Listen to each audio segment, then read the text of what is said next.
Hello, and welcome to the Writers and Illustrators of the Future podcast. This is John Goodwin, your host. This podcast is dedicated to the aspiring writer or artist and will provide inspiration and tips from top professionals in the field, along with the contest winners and a few surprise guests. Well, today, it's not just a few contest winners we're talking to. We have last night's event that we held here at in Hollywood at the Taglian Complex. We have two of our grand prize winners. There were four in total last night, but one was in Australia and one was in the UK and is not able to be here.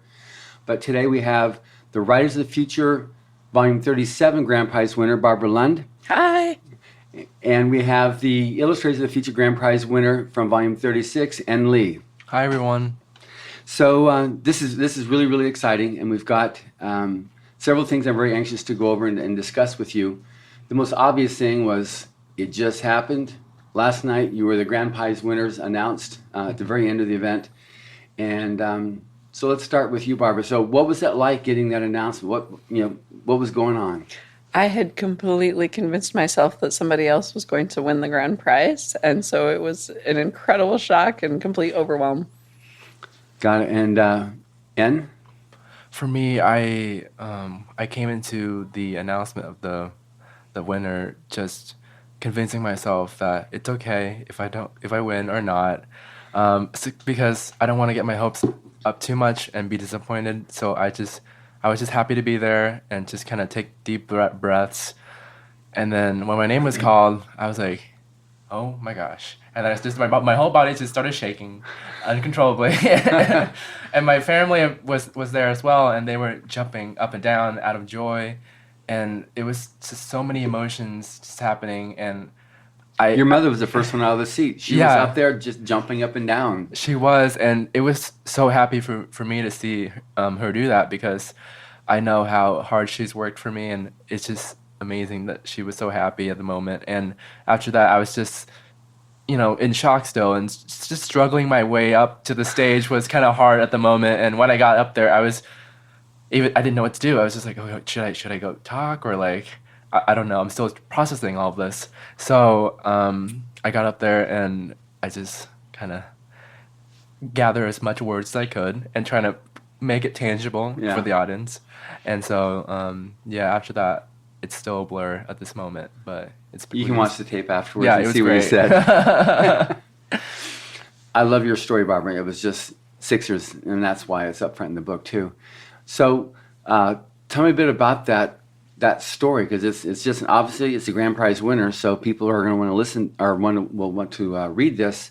So without giving away the whole story, tell me about it and how you came up with that idea.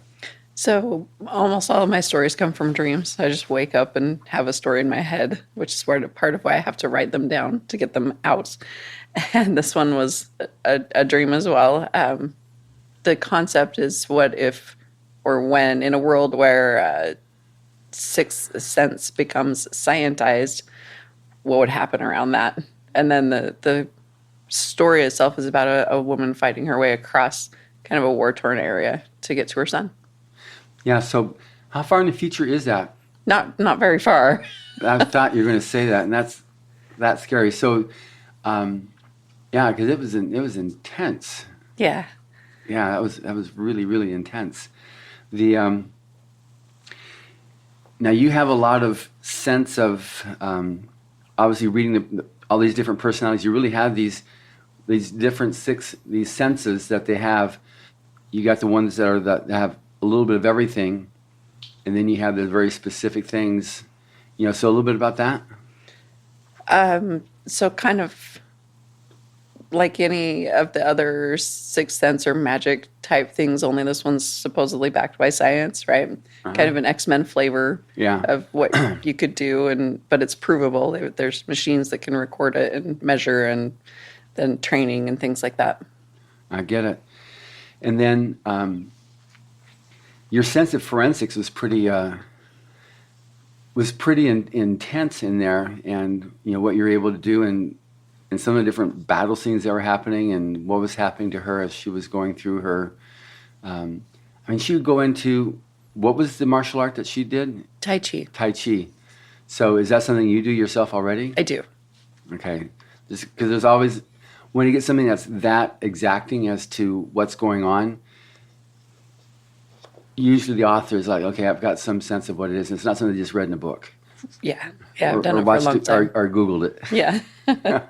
That's great. Now, and I talked to you about it when we did I think when we talked on the big reveal, but your sense of color is just amazing. Now, is this something, because you're from Vietnam, is that something that you brought with you from, is that a cultural thing, those types of colors? Because it's definitely not something that I see around here in America. I think part of it is definitely from my culture because when I was a kid, some of my most fond memories were celebrations for festivals like Lunar New Year or other festivals that we have in Vietnam. And during those festivals, there were tons of vibrant colors everywhere on the street you see. And as a kid, I actually before I started drawing, I was coloring. I love to color.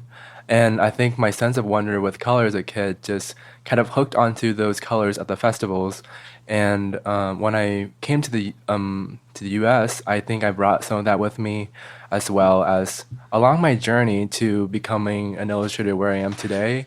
I am always continually looking at new colors and new materials, and just new ways to combine colors in a way that's very catching to the eye and very interesting to look at. So I think it's definitely a mix of where I came from Vietnam, and as I continue to grow, that kind of develops more and more on top of that foundation.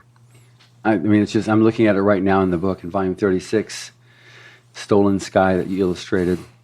And now you're going to school in Missouri or Kansas City?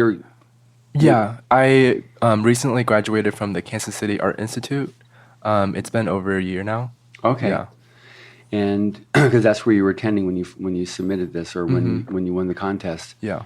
So, I mean, what's the medium that you've done this with? Is this Photoshop, or is this Yeah, oil? the medium that I mainly use is Photoshop digital painting.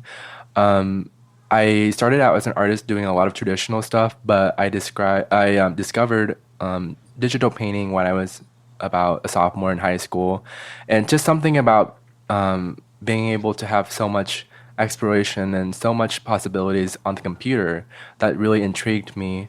And playing with colors on the computers also, it's very fun because it's super easy to just exchange colors very quickly, like back and forth, to see which one kind of fits really well with another. And so digital just makes it so easy for me to explore color choices and explore different styles. So I've stuck with it ever since. And so this was that medium that I used to create the piece. I mean, your colors, there's so many colors in here, and I could imagine if this was something done as oil, it wouldn't even be acrylic, but how you have to make a change, a universal change in the image, because your colors are permeate throughout, so that's amazing. So in terms of Photoshop then, because a lot of people listening to this okay, so Photoshop. So any particular type of palettes that you use? I know that Craig Elliott was just posting some stuff recently. He's one of our judges about to make it look like oil painting. Using Photoshop to make it look oil. Is there any particular thing, or are you just kind of like whatever suits you on? So I do experiment with Photoshop a lot in trying to both get sometimes the traditional feel, which is imitating the oil painting feel, and sometimes I just kind of embrace the digital aspect of it, making everything kind of very rendered out and very smooth.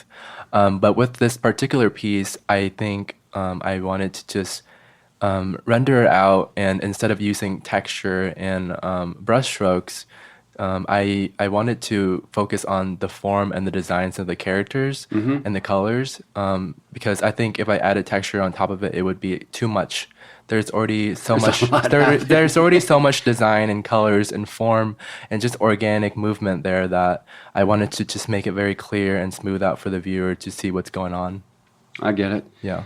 And then Barbara, now on Sixers, the story is it in Utah where it takes place, or is it just in any town USA that's just been whacked by this super gnarly bombs, these smart bombs that go in. Yeah, Anytown, USA. But it's USA. Yes. And on I'm looking at at this right now, and the you've been, it says, on Barbara Lund's novel Speaker for the People, won second place in the science fiction fantasy category of the 2015 Zebulon contest sponsored by Pikes Peak Writers. The novel has since remained and published as Space Lies Syndicate. Since then, she has won 3 silver honorable mentions and 2 honorable mentions. She has 5 indie published novels and dozens of short stories, and has been traditionally published in daily science fiction. Had a husband, 2 kids, a dog, and a martial arts obsession, and she keeps pretty busy. So how long have you been working your muse of writing? Really right about 2014, just before that, well, 2013 probably, just before that win, encouraged me to keep going. Uh-huh. So now as, what triggered you to become a writer? I wrote when I was younger, and then I got a real job. And unfortunately, that kept me a little busy. But I had some time off work, and it just had a couple of months where I had things to do, and that was one of the things that came back as something important to work through what was going on, and it really helped. And I also have a beautiful garden because of it. So, Absolutely. So on yourself now, so you've got novels and short stories. So what is your plan as an author for the future? I would love to be a hybrid author where I can still continue to publish on the indie side, the short stories and the novels that I would like to take indie, and then I would love to have some more traditional sales as well, both novels and short stories with the magazines and the big houses. I'd love a big 5. Of course. 4, big 4 now. Now it is 4, yes. But you also some pretty decent indies. We had the publisher of Bain Books last night, which it was really exciting to be able to bring. I mean, what we try to do now is bring publishers, editors, art directors, different people to come in who can either lend a helping hand or introduce you to some of their contacts or be directly interested in working with you. What's it been like with those who have been teaching the workshops? You've got Echo Chernick, who's just amazing. Yeah, she's so diversified in everything she can do, and there's not something she hasn't touched upon and worked in art, in the field of design, arts. She definitely knows the business side of it. So what's it been like this week for you? This week, I thought it was super helpful, and it was very cool to see different artists with different styles and different journeys come and talk about how they've done their career as an illustrator and where their path is leading, because we did have Echo, who is a master of everything. She does conventions, books, cards, like everything. And we had Echo talk about how to brand ourselves and how to put ourselves out there as illustrators, but also how to deal with clients in a way that is reputable, and it will get you more work in the future, which is very important as an illustrator, to get returning clients wanting to get more of your amazing work. And we had Echo's husband, Lazarus, who helped us a lot about how you look at a portfolio as a way to sell yourself, how to compose in a way that's very, that makes sense for the viewer and for the client to look at, and they would want to hire you after about like the first 15 seconds. And that was very helpful for me, because portfolio is, I think, something that a lot of artists struggle with, and something that's very hard to put together. And his talk was just very clear and direct, and in a way that would help a lot of illustrators out there. And we also have other artists who came and was very technical, and they talked about their process and how they do things, and just try to teach all of us new ways to create illustration and new ways to look at illustrations as a way to create designs in composition and value that's interesting and very direct to the viewer to tell the story. And one of my favorite was Dan DeSantos, and his speak on value and how to arrange it in a way that's it's almost like composing music. It was like he had all these rules and all these ways of how to put an image together that would be very harmonious, but yet very powerful. And I loved his talk on that, and I think that would definitely improve my work moving forward. And we had B. Jackson as well. She is an amazing children's book illustrator, and I'm actually currently working on a children's book right now. And so her talk on how to fasten up some process and how to do things in a way that makes it very quick and very efficient. And I thought that was super helpful to me. And we just also had there's like so many other artists, amazing artists that come, and it's just so cool to see their journey, because you're like, ooh, maybe I can do that, or I can do this, or I can do that. There's so many choices for you as an illustrator to just get out there, and just everyone has their own path. So I think probably the best way is just to choose one that your gut is feeling it would be best for you, and just go from there, and just trusting yourself. And I think the workshops really provide us with so many pathways to continue on as illustrators. That's great. So now, Barbara, you've had, throughout the week, you've got obviously Tim Powers and Dave Farland did the primary workshopping, but then there were so many others as well. So briefly describe, or not briefly, just describe what the week has been like for yourself. Absolutely incredible to meet some of the people in the field that I grew up reading and are my heroes. And just to have them be so personable and so kind and so ready to help us has been amazing. I loved meeting the people in the classes. I loved meeting them after the classes and doing some BarCon connections. Incredible teachers, so kind and so generous with their time and willing to help us out. Yeah, it was in Volume 3 where Dave Wolverton won the Writers of the Future competition. He was a grand prize winner then, and he's been a judge for 30 plus years or so. Tim Powers, 35 years. So for them, I just know because they're good friends. This is pretty much like the highlight of the year for them to be able to do that and meet the new writers and to welcome, and the illustrators as well, to welcome you into the fold of professional. And like when you come and do the workshop on either side, it's assumed you can create art. It's assumed you know how to write. Obviously, you wouldn't have won had you not been able to. But now it gets into the business of writing, the business of art, how to be able to explore different things. And like you're talking about in their career, their own personal journeys. And you got Craig Elliott does one way, Tom Wood another way, and how Tom Wood got into professional art and how he evolved.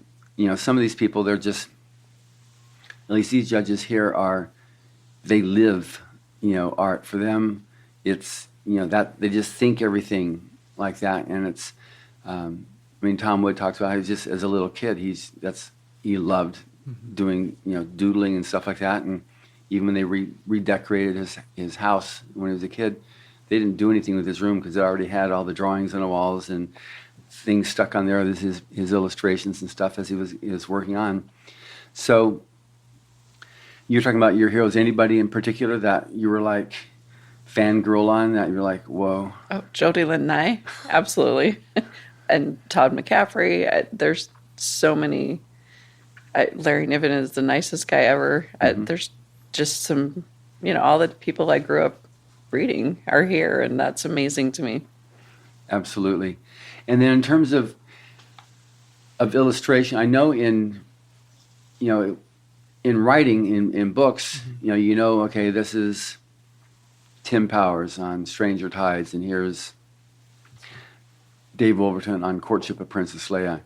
But on book covers and on art and illustration, it's not so common that someone will know, oh yeah, that's a Dan Dos Santos.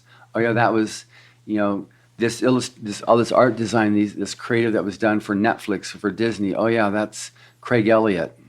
You know, so is there anybody there particularly that you had that you fanboyed on? I think I forgot to mention him earlier, but Craig Elliott definitely, because he did so much amazing work for movies that I loved growing up, like Treasure Planet and Hercules. Just his way of designing architecture and landscapes in a way that's very whimsical yet very convincing to the viewer. And I love the way he used shape language, and he had his talk on how to view your designs as a way to like just abstractify like random shapes. And as you see objects in the real world, you don't see them as objects, you just see them as shapes, and you combine them together in your head when you design these things.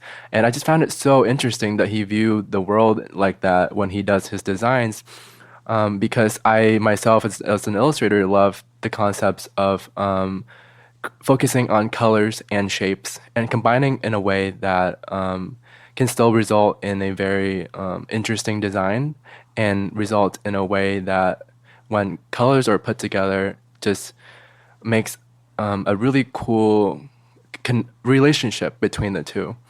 And just when I was just looking through all his work and he was just showing this to us, I was just like, holy cow, he did a lot. He did a lot of work, and they're all so amazing. And I was just so inspired, and I think Craig Elliott was definitely my hero during that workshop, honestly. Yeah. That's great. So, it's just a point that at the end of the event last night, there was that Owen Hubbard quote about the artist, and they're cut above a regular man. You know, they're cut above. You know, they're very special beings that can create art, whether it's writing or illustration. So throughout the workshop, I know there's various things that were gone over by Owen Hubbard on the subject of writing and on illustration and art. Anything particular for you, Barbara, that was the most profound or helpful for you on whether it's from the online writing workshop or anything else that was pointed out when Maliba introduced the movie, or when I did the briefing on things that stood out for you that you find very helpful? For me, the biggest concept is the pay it forward. Just the whole concept of building this contest and having the authors and having the winners come back as judges and having the judges go forward. That pay it forward to me is huge, because this is a writing community. I can never write enough to keep a reader satisfied, just me. I need to have all of my fellow absolutely amazing winners writing as well, so that we can all be able to create enough work for people to read. And then I look forward to someday being one of those judges and being able to help another author, up-and-coming author, become a pro as well. Mm-hmm. What about yourself, and any particular advice or things from Mr. Hubbard that I know Echo goes over stuff, but anything in particular that for you really resounded? I think mine can be also similar to what Barbara said, because I think that as illustrators, you constantly are inspired by other artists' work, and you kind of just study it and look at it in a way that would influence your work and see where you progress as artists. So I think definitely building a community of artists, just to be able to trade ideas, trade concepts, just giving another eye to another artist's work is super helpful, because seeing it from another perspective is always a good way to improve your art and improve what you're making. But I think I was also inspired by that clip of L. Ron Hubbard saying that a solid routine doesn't always work. And I think that definitely applies to me, because there are those days when I'm very inspired. I can come up with so many different concepts, but there's those days when I sit down and it's just nothing. There's nothing that comes out. You're just dry on creativity. So I think just seeing how he says that, I think you just need to make it to make art whenever you are feeling inspired. It doesn't have to be a routine. You don't have to just have 9 to 5. No, that doesn't work creatively, because the brain works differently. Yeah. And I'm very inspired by what he said, and I'll probably take that and adjust my schedule as a freelance illustrator, because I am running into some of the problems. Because you do want a solid routine, just to say that, you know, I got a schedule going on. But then if you do that, then it's gonna affect your creativity level a little bit. Yeah. Yeah. There was other times when he wrote, and he just talked about how, you know, he would, for him, mostly it was a writer, and sometimes he could go throughout, not even realize, not eat, not anything. It's just he was so much into, you know, creating the story. Mm-hmm. When he wrote Battlefield Earth, 425,000 words, he wrote that in like 8 months, and Mission Earth, same amount of time, 1.2 million words. So when he got into create, it was just like, the other thing about time, you know, it's like, how do you have time for that? It's just, you become at that point cause overtime, you know, to be able to do what you need to do. And these judges that you're working with on both sides, but you see it's a little bit more visible on the art side, where you can start with a blank page and end up with this amazingly beautiful, you know, image. Mm-hmm. And these are the judges that are able to do that. So on, well, one thing too is like B, who was a grand prize winner in volume 24, she was, you know, she said the thing that really impressed her the most is that she learned and still remembers this many years later, 13 years later, is that art is the quality of communication. So for her, and you can really see it in her art, like in Parker Looks Up, that book that she did for the First Lady, mm-hmm. and just that quality of communication is just, you know what's happening. It's very, very real. And illustration is different than fine art. So is your direction that you're trying to go, is it more the illustration? Because like what you've got here, this is definitely illustration, what you did there.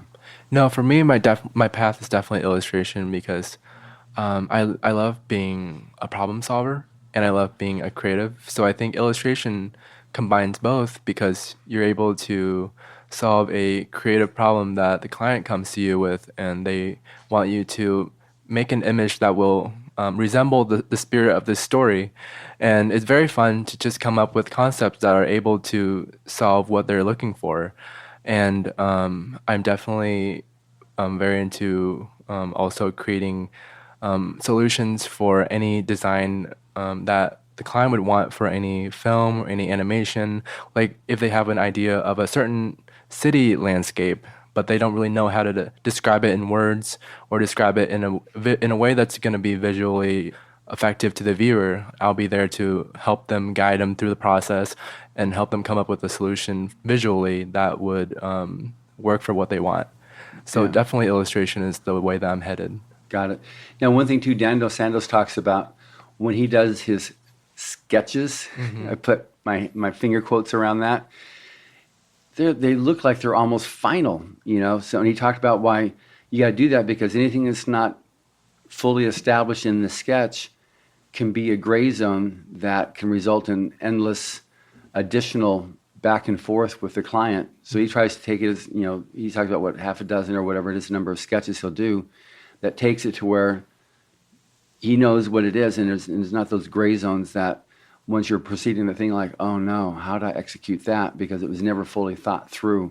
I found that, I'm not an artist, mm-hmm. but to me that was amazing that he went through all that effort, almost to the point of, not final, but it just seemed like this side of it, you know, to be able to show something to the clients so they can then, okay, yeah, I like that one. But then he knows he can actually execute that. Right. Yeah, I think his way of working is definitely very clear and effective for a client. I do that as well, but sometimes I also like doing a bunch of loose sketches first, because I think anything to convey an idea across really quickly, it's also effective for a client at first, because maybe you could propose an idea that they really like, and the sketch might be not very clear, but they really love the idea.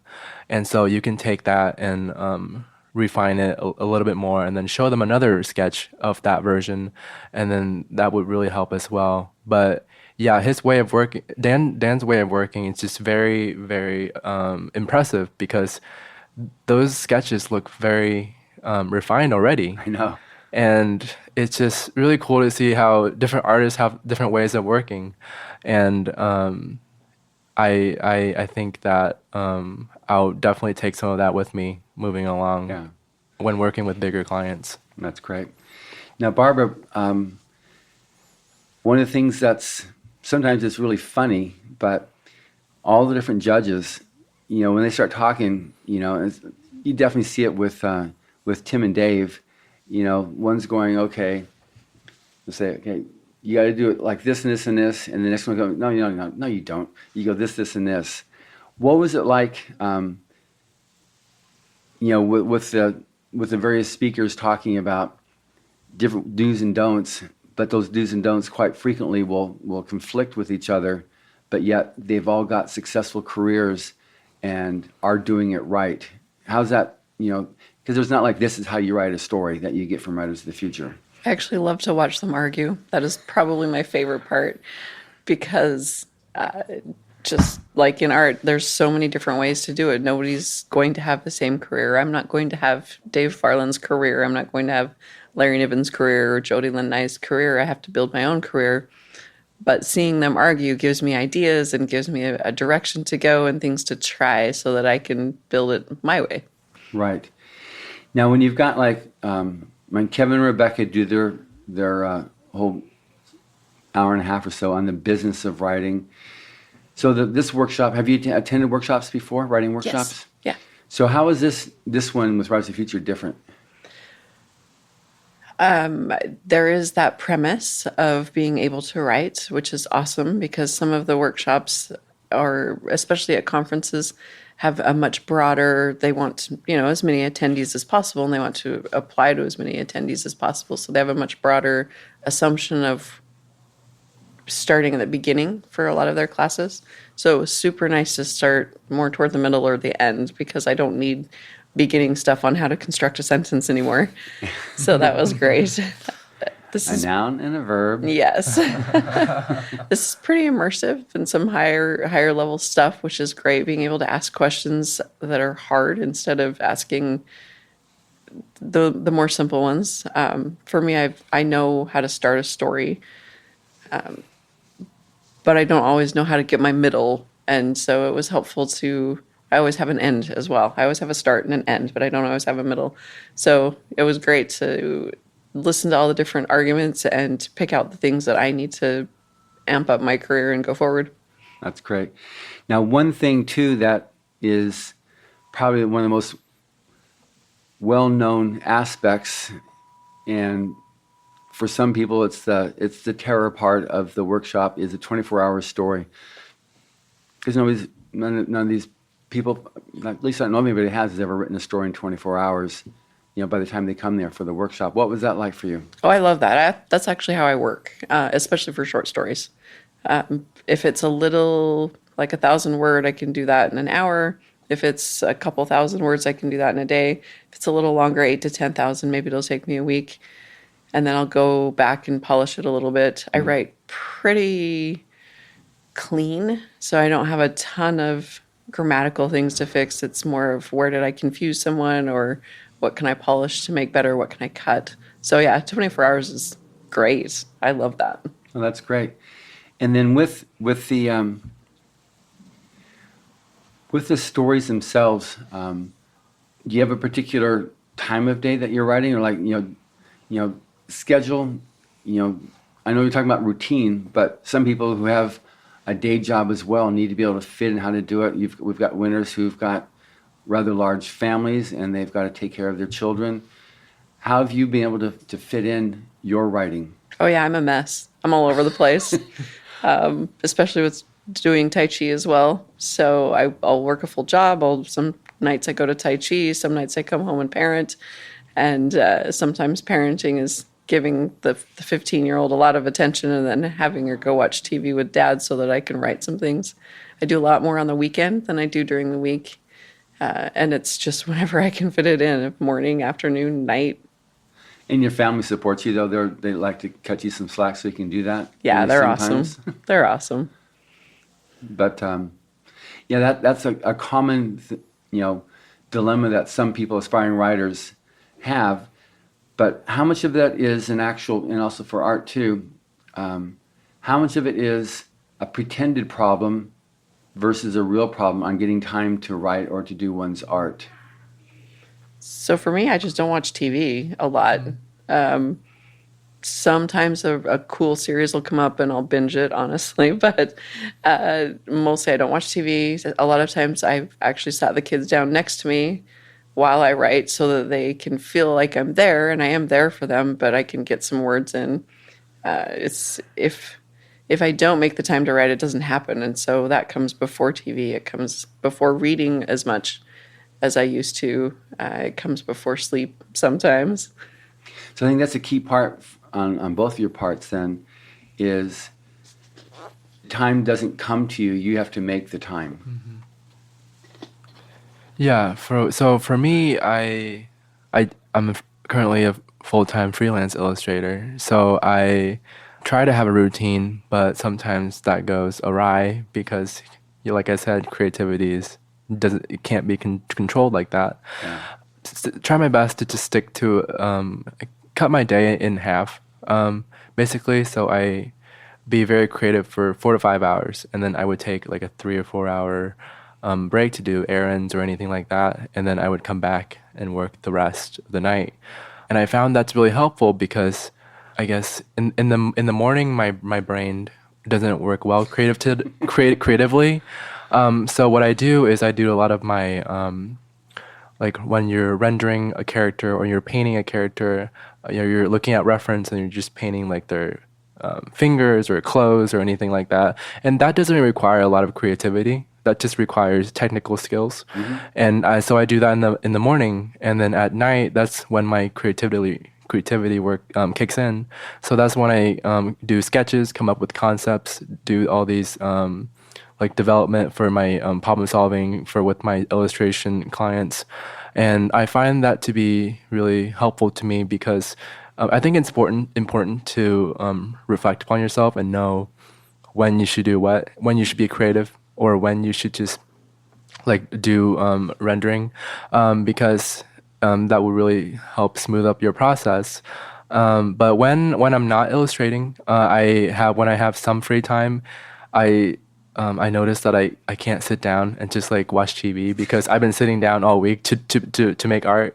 I want to do something active and get out more, but like Barbara said, just I think sometimes it is hard to find time to put a lot of creativity into my work because sometimes you're just not as motivated about something, mm-hmm. Or you just don't have the time to put in the creativity because life does come up as well. And I just try my best. I think that's one of the best thing about being a freelancer is having that flexibility to work your own hours and just move things around as you go. That sounds amazing. Yeah, I think it's definitely one of the perks. My family has always told me I think you need a corporate job. You have to like be like 9 to 5, be with the company. But then I think of it in a way that like, but if I do that, I think I won't be as productive with my creativity. It would just be very kind of restricting for me. Mm-hmm. So I think freelancing is definitely the way to go for me personally. But there's also a lot of self-motivation to make freelancing work because to be a freelance, you've got to be highly motivated. Mm-hmm. You've got to be very much determined and have a skill set that can actually see you through. But that's I don't know, call it value or not, but that's one of the things about working the corporate line is that you've got your bases covered. You've got your insurance. You've got your guaranteed paycheck as long as the corporation is still doing its thing. Yeah. And, so some people will definitely, a lot of people will see that there's a lot of security in that, not having to worry about those things. But then the trade-offs that you're talking about there. So mm-hmm. I've seen that with other professional illustrators who are, they've got through, like Tom Wood, he said he did the corporate thing and, experienced getting boned and just like, nope, I'm going to be my own boss. I'm going to do it. And he's been quite successful with it. Right. So on your writing now, Barbara, so you've got novels that you've done in short stories. What do you see as your future now with writing that's going to be, like, are you going to do series novels, or are you going to have, Sixers is now going to turn in, that could be an obvious, it's a great story, but that's the only thing of yours I've read, so I don't know what else you have done, if that's a one-off type thing, or if that's now sparking something else, or what's your future in writing? So I actually have 3 novels in the process right now. I have one I'm doing a final edit on before I indie publish it. I have one out for submission, and then I have one I need to finish writing, and a couple short stories, including the 24-hour one I need to submit to magazines. Yeah. My ongoing goal is to actually up my production so that I can do more than one novel about a year, about 9 months to a year. I would love to be able to do 2 or 3 a year, but I can also tell with work when I'm really stressed, that's a lot harder. So I have to work through that, right, to figure out what I can do to up my production and enjoy life at the same time. I get it. Now, does writing, is that also a source or a resource for you to like chill and to download some of the stress and strains of life, so it becomes also your own self-imposed therapy to the struggles and whatnot of life? Absolutely. I may have killed off some enemies figuratively in a novel or 2. Yes, kill your darlings, or not so darlings. And then is that also for yourself, Ann? Is that being able to do the art and illustration, does some of it also, are you able to like download some of your frustrations through your art? Or is that where you go out and take your walk and just keep on walking until... I think, what I do with my frustration is I get out of the office, and usually I go for like 30 minutes to like an hour walk, and during that walk it helps me just like solves a lot of my solutions, my problems as an illustrator, because you come up with really cool solutions on your walk because it's very relaxing and you just kind of breathe and think about what you need to do, what step you need to take. But I think definitely getting out of the office, just be in a completely different space, just be with like I think nature for me really helps, because it's completely different from a interior house or interior rooms, because nature is just like it's just very organic, it's very refreshing. Sure. It's very refreshing, and it's completely different, so it puts your mind in a completely different environment, and you're just open to like many more things than when you're just sitting there in your room trying to think of a solution. So I think that's definitely important when you're freelancing, is to have a space where you can go, and so you can take a break, or you can come up with like new different solutions. Right. Now, you made a comment last night when I was talking with you after the awards event, and at the signing time, you talked about your mother, you know, and what was the best part of the night for you was like seeing your mother so happy. So you came from Vietnam, you transitioned here, and you mentioned that it was for them, they did it for you. So what was the scene there in Vietnam that they felt so compelled to want to come here and give you that ability to explore your art? So I think in Vietnam, my family was, I think, struggling a little bit, and they know how hard it is just to be able to really make your dreams come true, because there are some restraints, and they just wanted to come to the U.S. because at that time my uncle was also in the U.S. already, and they've heard so many amazing things about the country, and so many doors that open, and hear about all the amazing things that people have done over here, and I think they just want what's best for me, and at the time I think they see moving here as the best choice because it just opens more doors, and they just wanted me to come over as well and just have a better chance at achieving my dreams. And whenever I think of it, I just think of all the things that we've been through, like coming here, all three of us not knowing any English, not knowing how to even interact with the people here, because culturally it's very different. And so I just think about all of the things we've been through, and just when my name was called, and my mom was just jumping up and down, and she was like, "So this is all the hard work that I've done, and this is so worth it to support you, and this is where it leads. So I am willing to do the hard work if it would make you be successful and live your life like this." And so just hearing her say that, and I just got very emotional as Sure. well, of course. And So she had half a dozen family members? yeah, she have I think half of her siblings. It's over here in the U.S., but it's spread out all over the U.S. But and then half of the family is back in Vietnam. So she basically left half of her family in Vietnam, and we rarely see each other, those that live in the U.S., because we're all in different states as well. So for her to leave her whole family behind and move to a small rural town in Missouri was very difficult, because there's no Vietnamese community, there's no Asian community.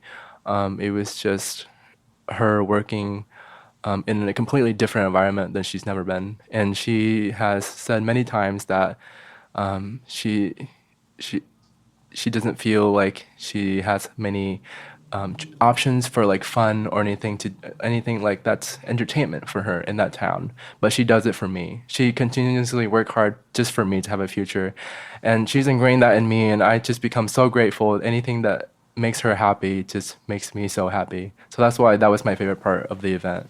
No, it was amazing just seeing her. She was up before you. Yeah, she was, because at that point I was still shocked in my chair. I couldn't even move, so I was like, okay, I'll try to stand up, I guess. But yeah, just seeing her like that was definitely my favorite. That's great. And just what you talked about there, you got people that were born and raised in America, and they don't have a perspective, a world perspective. They just, they'll find things that they can just try to be critical of about America and naysay. But then when you get someone else who comes from another country, it's a perspective that the spoiled little American brat doesn't have. And it becomes like a reality check, that they don't realize that what we have here in America is really so special when you compare it to other countries.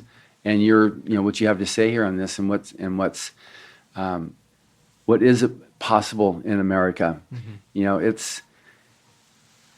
I think it's maybe something that the media likes to do. They like to consider that they're able to build up, somebody, and then it's their prerogative also to tear it down.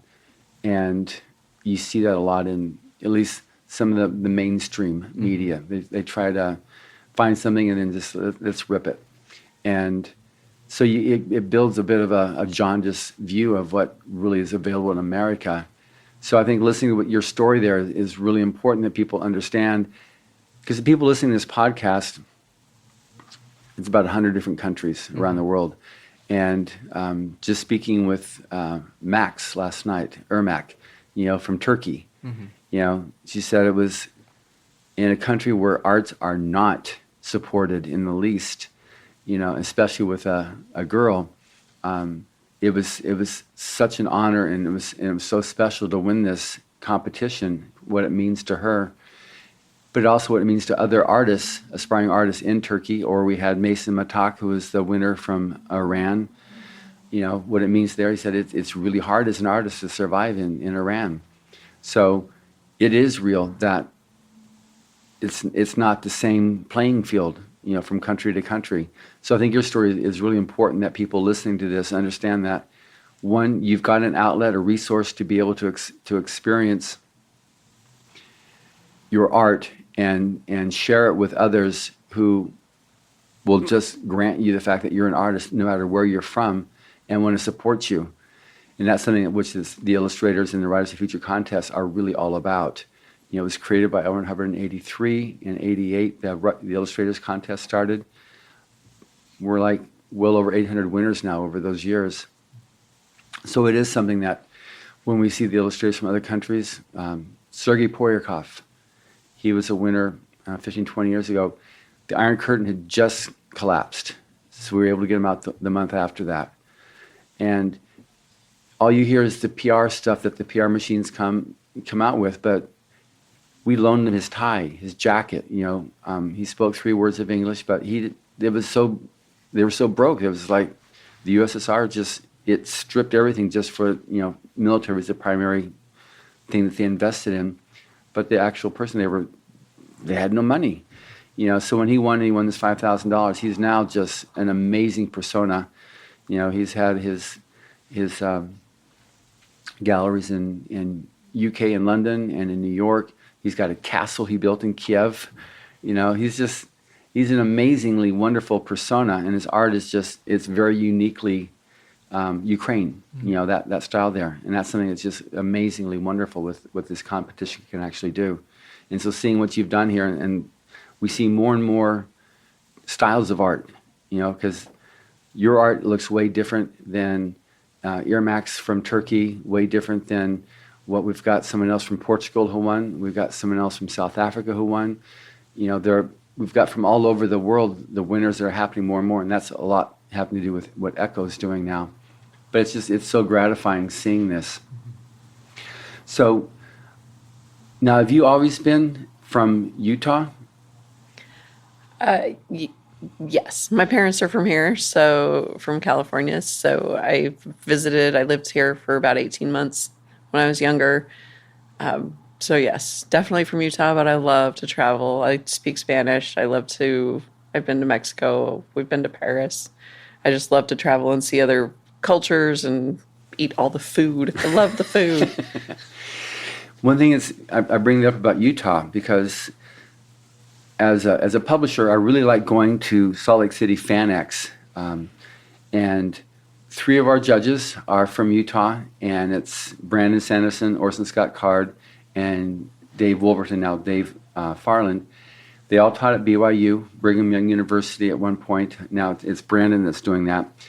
But the convention there that we attend, the FanX, we sell more books there than anywhere else because it's such a literate state. There's so many book readers and book lovers, and it's a joy as a book publisher to go there to basically to exhibit and to meet writers. And we have more winners per capita from Utah than any other state in the United States. Wow. Yeah. A ton of writers. So many writers. So many conventions. I let Dave know that I've semi-stalked him for several conventions because there's just so many great ones that he goes to and that I've been able to attend. Yeah, Life Universe and everything is almost fully contained Writers of the Future winners, finalists. It's just been, it's just really awesome with that. I went to, when I got Brandon on board as a judge, I went and spoke at the class at BYU. And, it was packed, his class there. And the following year, one of the winners from Writers of the Future was one of his students there. But it's just great. So I was just wondering, if it's the water, or if it's the salt, or if it's... It's probably the mountains. The mountains. Beautiful Beautiful mountains there. Yeah. So beautiful mountains. I visited there. Lack of oxygen. I'd never been there before, and my layover was at Salt Lake City. In the airport there, you see all the mountains. Yes. And I'm like, holy cow. Never You seen gotta anything like that in my life. Hiking, skiing. Oh, it's amazing. It's gorgeous. I wish I had more time, but I was stuck in the airport. Yeah. But it's beautiful. Yeah, every time I go there, didn't this time because it's still kind of like chilling out from the pandemic, but I always go up to Park City. Every year I go there and do an early morning TV show on Park City TV, which is the location. It was the location of the Winter Olympics, and it's also where they have the, Sundance. Yeah, Sundance Film Festival there. It's very beautiful there, but it's just, Utah rocks. It's a beautiful state, beautiful state. So we only have like a few minutes left here. So what do you plan like for your future now as, like I say, you're freelance, but any particular dreams or aspirations you've got with freelance? Because obviously you've met a lot of illustrator instructors who are freelance, Right. but they're not necessarily doing the same thing.